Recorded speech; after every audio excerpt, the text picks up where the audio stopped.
गरियाबंद जिले के राजिम थाना के अंतर्गत रायपुर के एक निजी अस्पताल में एम्बुलेंस में गांजा तस्करी करने का मामला सामने आया है।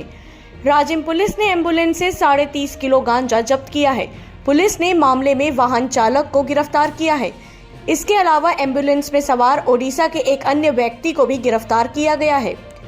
राजिम पुलिस को मुखबिर सूचना मिलने पर चौबेबांधा तिराहा राजिम में नाकेबंदी कर चेकिंग किया जा रहा था। कुछ देर बाद मुखबिर सूचना अनुसार ओडिशा से रायपुर की ओर से आ रहे बालाजी अस्पताल रायपुर लिखे हुए एम्बुलेंस वाहन क्रमांक CG04 HD 8581 को रोककर एम्बुलेंस वाहन में सवार व्यक्ति सोमनाथ गोंड पिता मानसाई गोंड उम्र 27 साल थाना रायघर जिला नवरंगपुर उड़ीसा एवं चालक जितेंद्र कुमार भीमगज उम्र 36 साल साकिन ग्राम उमरकोट दुर्ग से पूछताछ करने पर संतोषजनक जवाब नहीं देने व अवैध गांजा मादक पदार्थ के साथ संबंध में कोई वैध दस्तावेज पेश नहीं करने पर कब्जे में रखे 2 बैगों से 7 पैकेटों का कुल 30.500 किलोग्राम गांजा परिवहन करते पाया गया एवं 2 नग एंड्रॉइड मोबाइल कीमत करीबन 1000, एक सफेद रंग का एम्बुलेंस मारुति इको क्रमांक CG04 HD 8581 कीमत करीबन 2 लाख, कुल कीमत 5,51,000 को आरोपी गणों के कब्जे से बरामद किया गया।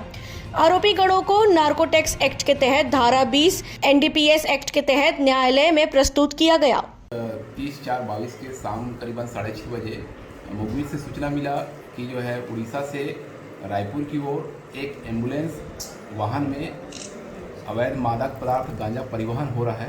इस सूचना पर जो है तुरंत मेरे द्वारा जो है वरिष्ठ अधिकारियों को मोबाइल से सूचना दी गई और थाना स्टाफ को लेकर चौबेबांधा तिराहा के पास जाकर नाकाबंदी कार्रवाई की गई। कुछ देर बाद मुखबिर द्वारा बताए एम्बुलेंस आते दिखा, जिसे रोककर चेक किया गया, जिसमें बैठे सोमनाथ गोंड नामक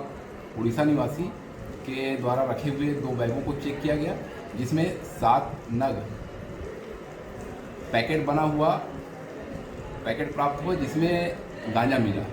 और उसके द्वारा जो बालाजी हॉस्पिटल का जो एम्बुलेंस है उसके चालक की संलिप्तता बताने से दोनों के विरुद्ध 20 NDPS एक्ट के तहत कार्रवाई की गई है और उनको माननीय न्यायालय न्यायिक रिमांड पर भेजा जा रहा है।